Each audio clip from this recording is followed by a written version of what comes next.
ये दो इंसान जो अभी अभी मरे, दो दुनियाओं के बीच खड़े थे, तब इनके सामने दो दरवाजे प्रकट हुए। एक दरवाजा स्वर्ग का था और दूसरा नरक का। एक को स्वर्ग से दिल को छू लेने वाला संगीत सुनाई दे रहा था और दूसरे को नरक से आ रही भयानक चीखें। वो आदमी नरक जाना नहीं चाहता था, इसलिए वो स्वर्ग की ओर भागने लगा, मगर वो उस दरवाजे के आर पार हो गया, क्योंकि इसकी तकदीर में नरक जाना ही लिखा है। ये साल 2023 में रिलीज होने वाली एक फ्रेंच हॉरर फैंटेसी फिल्म का सीन है, जिसका नाम है पैंडेमोनियम। कहानी एक ऐसे इंसान की है जब वो नरक में पहुंच जाता है। फिल्म की कहानी शुरू होती है एक आदमी नेतन को दिखाते हुए, जो बर्फीले पहाड़ों के बीच किसी सुनसान सड़क पर बेहोश पड़ा था। होश में आने पर वो देखता है कि उसकी गाड़ी बुरी तरह तबाह हो चुकी है, लेकिन इतने खतरनाक एक्सीडेंट के बावजूद वो बिल्कुल ठीक था। एक खरोच तक नहीं आई थी उसे। ये जानकर उसे बहुत खुशी हुई, लेकिन वो अकेला नहीं, वहाँ एक और आदमी डैनियल भी था, जिसकी बाइक को नेतन ने टक्कर मारी थी। असल में एक्सीडेंट की वजह यही थी। नेतन उससे माफी मांगता है और पूछता है कि तुम्हें कहीं चोट तो नहीं लगी। डैनियल उसे हैरानी से देख रहा था, पूछता है कि तुमने मेरी बाइक की हालत देखी है? एक्सीडेंट के बाद क्या हुआ था, कुछ याद भी है तुम्हें? नेतन जवाब देता है कि मेरा सर जोर से डैशबोर्ड पर लगा था, लेकिन देखो हम बच गए। डैनियल पूछता है कि फिर तुम्हारे सर पर चोट का कोई निशान क्यों नहीं है, और यकीनन तुम्हें कोई दर्द भी महसूस नहीं हो रहा? नेतन जवाब देता है कि हाँ तुम सही कह रहे हो। तब डैनियल कहता है कि क्या अब भी तुम नहीं समझे, हम मर चुके हैं, अब हम आत्माएं हैं। इस बात से नेतन बौखला गया। वो अपने शरीर को महसूस करते हुए कहता है कि देखो मैं असली हूँ, तुम गलतफहमी में हो, मैं जिंदा हूँ बिल्कुल ठीक ठाक, और तुम भी हो। डैनियल कहता है कि जब तुम्हारी गाड़ी मुझसे टकराई, मैंने अपने पसलियों के टूटने को महसूस किया। शायद मेरी मौत तुमसे पहले हुई, क्योंकि तुम मेरे कुछ समय बाद आए। मैं भी ये मानने के लिए तैयार नहीं था, लेकिन अब मैंने हकीकत को मान लिया है। अच्छा यही होगा कि तुम भी समझ जाओ, लेकिन नेतन मानने के लिए तैयार ही नहीं था। तब डैनियल गाड़ी की तरफ इशारा करके कहता है कि तुम्हें अंदर देखना चाहिए। नेतन के देखने पर वाकई उसकी लाश गाड़ी में मौजूद थी, जिसका बुरा हाल हो चुका था। ये देखकर उसके तो होश उड़ गए। कहता है कि मैं ये नहीं मानूंगा, मैं तो अभी 45 का हूँ, मेरे सामने पूरी जिंदगी पड़ी है। मेरे बच्चों का क्या होगा और मेरे दोस्तों का? डैनियल कहता है कि मेरी मौत की खबर से मेरी पत्नी को बहुत दुख होगा, उसने मुझे बाइक लेने से मना किया था। डैनियल हैरान था कि नेतन ने अपनी पत्नी का जिक्र नहीं किया।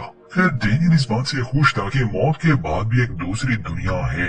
नेतन को उसकी बातों पर गुस्सा आ रहा था। वो कहता है कि मुझे अपनी जिंदगी वापस चाहिए, ये सब सच नहीं हो सकता।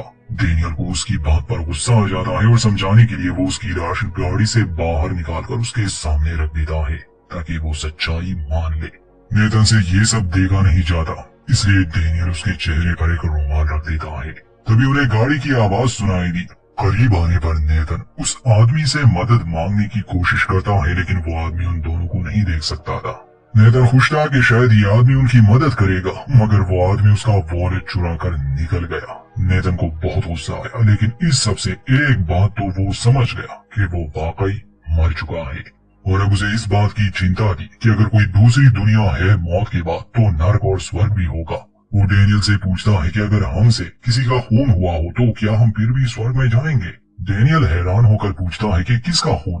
तो नेतन बताता है कि जैसा तुम समझ रहे हो वैसा कुछ भी नहीं, लेकिन मैंने अपनी पत्नी को मार दिया था, क्योंकि वो बहुत बीमार थी, तकलीफ में थी। और अब डैनियल को समझ आता है कि उसने अपनी पत्नी का जिक्र क्यों नहीं किया शुरू में। वो दोनों बात कर ही रहे थे कि तभी डैनियल को एक धुन सुनाई देती है, जिसे नेतन सुन नहीं पा रहा था, और तभी वो अपने सामने एक दरवाजा देखते हैं, जो दरअसल स्वर्ग का दरवाजा था। डैनियल खुश हो जाता है क्योंकि उसे वो धुन वहीं से आ रही थी। इतने में उनके पीछे एक और दरवाजा भी प्रकट हुआ, नरक का दरवाजा।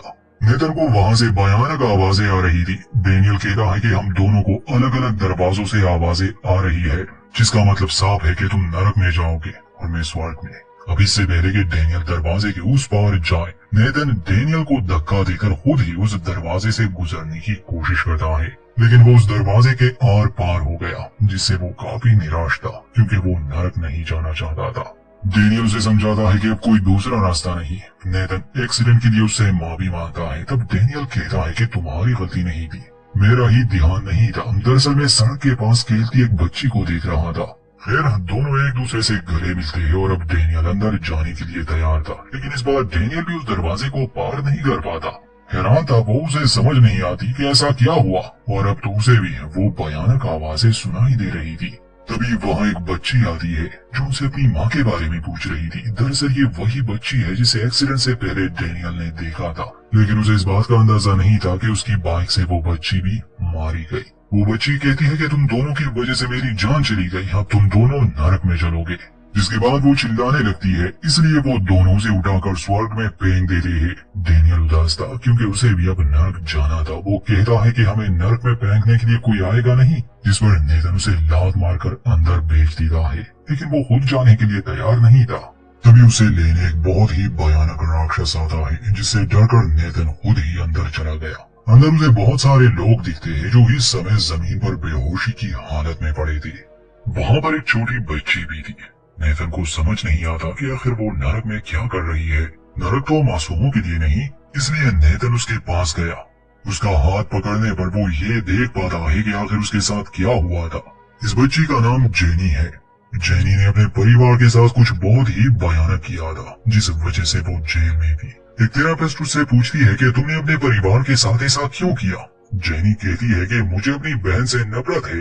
दरअसल जेनी को डरावनी परछाइयां दिखाई दे रही थी, जिस वजह से उसका बर्ताव काफी अजीब हो गया था। उसके पिता को तो उससे डर लगता था, इसलिए वो चाहते थे कि उसे इलाज के लिए हॉस्पिटल भेज दे, लेकिन उसकी पत्नी हमेशा उससे बहस करती थी कि जेनी बिल्कुल ठीक है। फिर हमें पास्ट का सीन दिखाया जाता है। जेनी रईस माँ बाप की बेटी थी। एक सुबह जब वो अपने माता पिता को ढूंढने उनके कमरे में आई तो वहाँ उनकी लाशें पड़ी थी, लेकिन जेनी जरा भी हैरान नहीं होती, ना ही उसे इस बात का दुख था। वो तुरंत ही किचन में जाकर जैम टोस्ट बनाती है और उसे लेकर वो किसी खुफिया गुफा में जाती है, जहाँ टोनी द मॉन्स्टर रहता था, जो इंसानों जैसा दिखने वाला राक्षस है और जेनी का दोस्त भी। टोनी बहुत सहमा हुआ था। जेनी पूछती है कि तुमने मेरे माता पिता को क्यों मार दिया, अब मेरा ख्याल कौन रखेगा। तो टोनी कहता है कि मैंने उन्हें नहीं मारा। जेनी झूठ बोलने पर उसे डांट देती है और कहती है कि अब क्योंकि वो मर चुके हैं तो तुम्हें यहाँ छुप कर रहने की कोई जरूरत नहीं, तुम मेरे साथ मेरे घर पर रहोगे। ये सुनकर टोनी बहुत खुश हो जाता है क्योंकि वो इस गुफा से बाहर निकल नहीं पाता। खैर घर में लाने के बाद जेनी उसे नहाने ले गई और टोनी को ये सब बहुत अच्छा लगता है। जेनी भी बहुत खुश थी क्योंकि अब वो जो चाहती कर सकती थी, उसे रोकने टोकने वाला कोई जिंदा बचा ही नहीं था। इस सब के बाद वो टोनी से कहती है कि इन लाशों को ऊपर कमरे में ले जाओ, लेकिन तभी वो सोचती है कि मुझे अपने माता पिता को आखिरी बार अलविदा कहना चाहिए। इसके लिए वो दोनों की लाशों को थिएटर में ले गई, जहां वो टोनी के साथ एक प्ले परफॉर्म करने वाली थी। वो टोनी को स्टेज पर लाकर कहती है कि लोगों देखो, इस राक्षस ने मेरे माता पिता को मार दिया, अब इसे फांसी पर लटकाना होगा। टोनी फंदा गले में पहनकर कहता है कि मेरा नाम टोनी द मॉन्स्टर है और मैंने ये खून नहीं किया, जिसके बाद वो फांसी पर लटक गया। खैर थिएटर के बाद टोनी लाशों को उठाकर ऊपर ले जाता है और वो उन्हें बेड के नीचे छुपा देता है। जेनी उस बेड पर कूदने लगती है क्योंकि आज वो बहुत खुश थी। और फिर हम देखते हैं कि दरअसल रात में जेनी ही चाकू लेकर अपने माता पिता के कमरे में आई थी। यहाँ टोनी को एहसास होता है कि वो खुद को आईने में नहीं देख सकता, तो जेनी कहती है कि तुम्हारे लिए ये अच्छा है कि तुम खुद को ना ही देखो। अब इस बात से यह अंदाजा हो जाता है कि टोनी जेनी का भ्रम है। असल में ये जेनी के डार्क साइड को दर्शाता है। असलियत में तो जेनी ने ही अपने माता पिता का खून किया था। इतनी मेहनत करने के बाद अब इन्हें भूख लग रही थी, इसलिए जेनी टोनी और अपने लिए जैम ब्रेड बनाती है, जिसे टोनी बहुत शौक से खा रहा था। तभी दरवाजे पर घंटी बजी। जेनी बाहर देखने जाती है। उसकी माँ के नाम से एक पार्सल आया था, लेकिन घर पर कोई साइन करने वाला नहीं था। जेनी टोनी को बुलाती है, लेकिन टोनी बाहर नहीं आता, इसलिए वो आदमी पार्सल लेकर वापस चला गया। उसके जाने के बाद जेनी टोनी को ढूंढती है, मगर टोनी कहीं नहीं मिलता। वो भागकर अपने माता पिता के कमरे में जाती है, जहाँ पर टोनी उनके लाशों को खा रहा था। जेनी को देखकर टोनी भयानक आवाज में कहता है कि मुझे मत देखो। वो टोनी पर चिल्लाती है और दरवाजा अपने आप ही बंद हो गया। उसके खिलौनों में अपने आप ही आग लग गई। रात में जेनी अपनी छोटी बहन के पास जाती है। वो कहती है कि माता पिता मर गए। एंजेला पूछती है कि क्या उन्हें तुमने मारा, तो जेनी कहती है कि नहीं, टोनी ने। एंजेला पूछती है कि क्या वो मुझे भी मार देगा, तो जेनी कहती है कि हाँ। एंजेला पूछती है कि क्या मैं पहले अपनी ड्राइंग पूरी कर लूं, तो जेनी जवाब में कहती है कि नहीं, टॉनी को भूख लगी है। जिसके बाद वो उसे किचन ले जाकर ओवन में बंद कर देती है। एंजेला चिल्ला रही थी लेकिन जेनी ओवन ऑन करके वहां से चली गई। वो गाना गाते हुए नाच रही थी और हम घर में एक काले साए को देखते हैं। सीन वापस से नेतन पर आता है, यानी नरक में, जो जेनी की कहानी जानकर बहुत ज्यादा डर गया था। उसकी हालत बहुत बुरी थी। वो रेंगता हुआ एक लड़की क्लोई और उसकी माँ जूलिया के पास जाता है, जिसका हाथ पकड़ने से वो उसकी यादें देख पा रहा था। हम देखते हैं कि जूलिया बहुत रो रही थी, जैसे वो सदमे में हो। वो अपनी बीवी को आवाज लगा रही थी मगर क्लोई बाहर नहीं आती। वो उसे लाने उसके कमरे में गई और कहती है कि मुझे देर हो रही है। वो रो भी रही थी क्योंकि दरअसल क्लोई ने आत्महत्या कर ली थी और जूलिया ये बात मानने के लिए तैयार नहीं थी। वो डिनायल स्टेट में थी कि क्लोई मर चुकी है।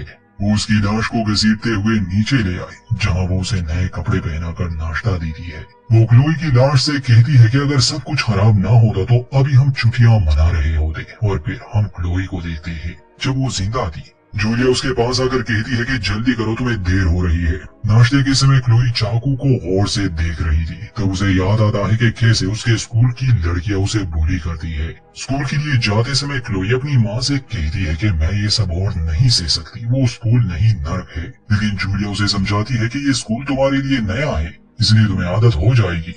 और प्रेजेंट में क्लोई की लाश जमीन पर गिर जाती है और उनकी बिल्ली उसके जख्म को चाट रही थी। जूलिया गुस्से में उस बिल्ली को भगा देती है। फिर वो पागलों की तरह हंसकर कहती है कि हम सब पीछे छोड़ देंगे, मैं और तुम ट्रिप पर जाएंगे और वहाँ हम मजे करेंगे। लेकिन अगले ही पल फिर से वो रोने लग जाती है। वो क्लोई से कहती है कि मैं तुमसे बहुत प्यार करती हूँ और अब तुम्हें स्कूल जाने की भी जरूरत नहीं। और जब वो दरवाजा खोलती है तो उसके सामने एक दीवार थी। इसके बाद हम एक दूसरा फ्लैशबैक देखते हैं, जहाँ क्लोई ने स्कूल की लड़कियों से छुपने के लिए खुद को बाथरूम में बंद किया था। वो जबरदस्ती उसे बाहर बुलाते हैं और फिर उसे जूते चाटने पर मजबूर करते हैं। वो लोग उसकी वीडियोस भी बना रहे थे और क्लोई बहुत रोती है। प्रेजेंट में हम देखते हैं कि वो दीवार जूलिया का भ्रम था। उसे मिलने उसकी पड़ोसन आई थी। जूलिया कहती है कि मैं और क्लोई छुट्टियां मनाने जा रहे हैं। पड़ोसन को जूलिया का बर्ताव बहुत अजीब लगा, इसलिए वो क्लोई को देखने अंदर आई, जहाँ उसे क्लोई की लाश मिली। इसके बाद जूलिया क्लोई की लाश को लेकर कहीं जा रही थी और बीच रास्ते में रोते हुए वो अपनी गाड़ी का एक्सीडेंट कर देती है। कुछ समय बाद फायर फाइटर्स वहाँ पहुँच जाते हैं। जूलिया अब भी जिंदा थी। वो उसे गाड़ी से बाहर निकालने की कोशिश करते हैं, लेकिन जूलिया अब जिंदा नहीं रहना चाहती थी। तो असल में जूलिया ने अपनी बेटी पर कभी ध्यान ही नहीं दिया और वो इतनी तकलीफ में थी कि अंत में उसे अपनी ही जान लेनी पड़ी। इसीलिए दोनों माँ बेटी नरक में आ गए। नरक में नेतन उनकी लाशों को कपड़े से ढक देता है। ये भयानक कहानियां देखकर वो बहुत थक गया था। वहाँ ऐसे अनगिनत लोग थे, हर एक की दर्द भरी दास्तान थी। तभी वहाँ खुद शैतान आता है, जो नेतन से कहता है कि तुम्हारी असल सजा का समय आ चुका है। नेतन फिर से अपनी सफाई देने लगता है कि मेरी पत्नी पहले से ही बीमार थी, मैंने तो बस उसे बीमारी से छुटकारा दिया, हर दिन उसे तकलीफ से गुजरना पड़ता था। शैतान पूछता है कि क्या उसने तुम्हें ऐसा करने को कहा था, तो नेतन जवाब देता है कि नहीं, लेकिन वो तकलीफ में थी। शैतान कहता है कि सजा का फैसला मैं नहीं करता। नेतन पूछता है कि फिर मुझे उसके पास ले जाओ जो ये फैसला करता है। मैं अपनी सफाई देना चाहता हूँ, वो सब मैंने अपनी पत्नी के लिए किया। शैतान कहता है कि अब कोई फायदा नहीं, फैसला हो चुका है, तुम्हें मेरे साथ चलना होगा। नेतन पूछता है कि हम कहाँ जा रहे हैं। शैतान बताता है कि पहले तुम एक आइसोलेशन स्टेज से गुजरोगे ताकि तुम अपनी पुरानी जिंदगी की यादें भूलकर एक पवित्र आत्मा बन सको और फिर तुम्हारी सजा शुरू होगी। नेतन पूछता है कि मैं यहाँ कितने समय तक रहूंगा। शैतान कहता है कि अब तुम यहाँ हमेशा रहोगे। ये सुनकर नेतन के होश उड़ जाते हैं। फिर शैतान उसे एक कमरे में ले गया जो किसी काल कोठरी जैसा था और कहता है कि यहाँ तुम्हें रोजाना तकलीफ मिलेगी, ऐसी तकलीफ जो तुमने पहले कभी महसूस नहीं की होगी और तुम कभी उस तकलीफ के आदी नहीं होगे। नेतन पूछता है कि क्या यहाँ तकलीफ के सिवा कुछ और भी मिलेगा, तो शैतान कहता है कि नहीं। जाते हुए शैतान कहता है कि जब तुम अपनी असली सजा के लिए तैयार हो जाओगे तो मैं तुम्हें लेने आऊंगा। जिसके बाद वो वहाँ से चला गया। उसके जाने के बाद नेतन देखता है कि वहाँ कोई लेटा हुआ था। नेतन पूछता है कि तुम कौन हो, तो वो राक्षस जाग जाता है। वो पूछता है कि क्या तुम मेरा नया खिलौना हो। ये सुनकर नेतन के होश उड़ गए। वो कहता है कि मैं इंसान हूँ, तुम्हारा खिलौना नहीं। वो राक्षस नेतन को देखकर ऐसे खुश था जैसे बच्चे को कोई नया खिलौना मिल जाए। वो उसे पकड़कर दीवार पर पटकता है और फिर उसके ऊपर बैठकर उसे मुक्कों से मार मार कर उसका काफी बुरा हाल कर देता है। वो नेथन से कहता है कि उठो, मुझे तुमसे और खेलना है। और हम जान पाते हैं कि कुछ समय बाद नेथन फिर से जिंदा होगा ताकि ये राक्षस उसके साथ खेल सके। मगर ये राक्षस नेथन की आत्मा को ही मार देता है। वैसे तो नरक में ये फिर से जिंदा हो जाते, मगर इस राक्षस ने इतनी बुरी तरह से आत्मा को नुकसान पहुंचाया कि उसका पुनर्जन्म हुआ दुनिया में एक बच्चे के रूप में। शैतान इस राक्षस के पास गुस्से में आया क्योंकि अब नेथन एंटी क्राइस्ट बनकर सामने आएगा। शैतान उस राक्षस को दुनिया में भेज देता है ताकि वो नेथन की आत्मा को वापस ला सके। अंत में हम देखते हैं कि वो भयानक राक्षस उस बच्चे के कमरे में बैठा इंतजार कर रहा है और यहीं पर इस फिल्म का अंत होता है दोस्तों।